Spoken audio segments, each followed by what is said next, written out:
As you see, our pontoon's been a little bit in the wars at the moment, but we've come down to get it all fixed up, do something with the canvas and the plastic and that battery.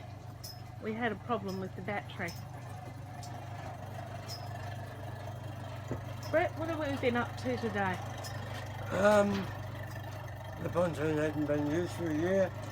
We replaced the starting battery. I just topped up the hydraulic fluid, which seems to have been full.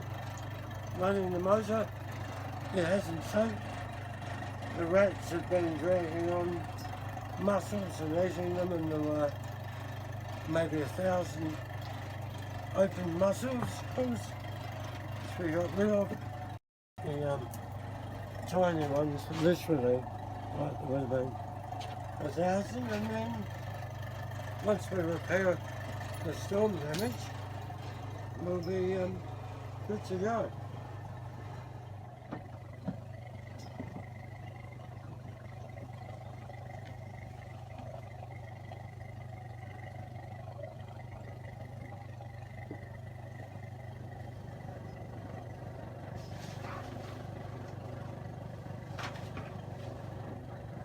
And we've got a couple of mates here. A duck and a little woolly wagtail's sitting on her nest. She doesn't look too happy that we're here. She's got a very grumpy expression on her face.